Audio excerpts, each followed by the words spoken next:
ഇതാണ് എന്റെ ഡ്രസ്സുകൾ, എന്റെ ഫേവറേറ്റ്. കണ്ടുണ്ടാവും അപ്പുട്ടിന്റെ ബർത്ത്ഡേന്റെ ഫ്രോക്ക് കണ്ടത്. കൈയൊക്കെ നല്ല വെറൈറ്റി ആയിട്ട് ഫീൽ ചെയ്തത്. ആ ഫ്രോക്കാണ് ഇത്. മില്ലില്ല, ഇത് ഒരു മറ്റേ എന്താ പറയാ ഗൗണാണ്. ഇതിങ്ങനെ കാണുമ്പോ മറ്റേ ക്രിസ്ത്യൻ ബ്രൈഡ്സിന്റെ ഡ്രസ് പോലെ തോന്നാം.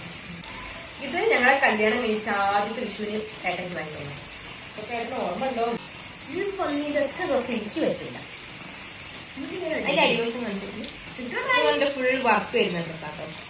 ഫുൾ അടിയിൽ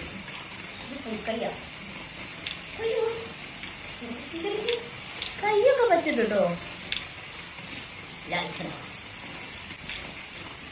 ഇതാണ് മറ്റേ ഡ്രസ്സിൽ നമ്മളിപ്പോ കാണിച്ച അതിന്റെ ഷോള്. ഇതിനും ഇതേമാതിരി ഇതോ ഇവിടെയാണ് വർക്ക് വരുന്നത് കേട്ടോ. ഇതാണ് നല്ല രസമുണ്ട്. കുറഞ്ഞ എനിക്ക് ഇഷ്ടമല്ലേ ഇത്. പിന്നെ ഇവിടേക്ക് ഫോട്ടോ തരാൻ വേണ്ടിട്ട് അല്ലേ? ആക്ച്വലി എന്നൊരു കല്യാണത്തിന് വാങ്ങിയാണ് ഫോട്ടോ ഇട്ടിട്ടാണ് ഫോട്ടോ അയച്ചത്. ശരിക്കും സാരി ആക്കിയിട്ടില്ല കേട്ടോ. നല്ല രസം എത്തിക്കാണ് ചെയ്തിട്ടുണ്ടല്ലോ. എനിക്ക് ഞാൻ കൈ കൊടുക്കുന്നു. ഇതിന്റെ കല്യാണത്തിന്റെ ലഹരിയില്ലേ തലേന്നിട്ടല്ലേ? ഇത് ഞാൻ ഇട്ടുണ്ടോ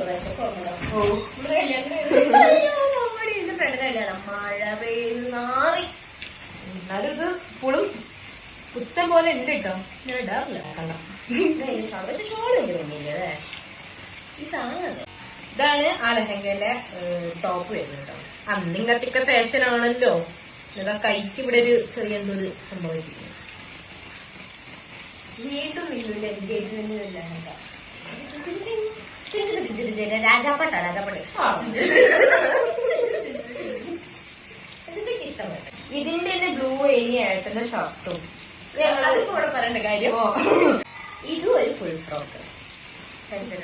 ഇത് നമ്മള് കല്യാണം കഴിഞ്ഞിട്ട് പിറ്റേന്നല്ല, നമ്മളിപ്പൊരു വീഡിയോ എടുക്കൂലേ, ഔട്ട്ഡോർ വീഡിയോ, അതിന് ഞാൻ ഇട്ട ഡ്രസ് ഇട്ടത്. ഇതിന്റെ ഒരു ആന്റി എനിക്ക് ഗിഫ്റ്റ് ചെയ്തതാണ്. ഇവിടേക്കൊന്നും കാണിക്കുന്നില്ല, ഇവിടെ മാത്രമേ മാർക്കുള്ളൂ. ഇതിനൊരു ഷോൾഡർ എന്റെ ഏട്ടന്റെ റിസപ്ഷൻ ഇടാൻ വേണ്ടി അടിച്ചൊരു സ്കേർട്ട് ഇനി ഇതിന്റെ ടോപ്പിന്റെ എവിടെയോ പോയി. സ്കേർട്ട് എന്തായാലും ഞാൻ ഇതുവരെ ഈ സാധനം ഇട്ടിട്ടില്ല എന്നാണ് ഇതിന്റെ ഒരു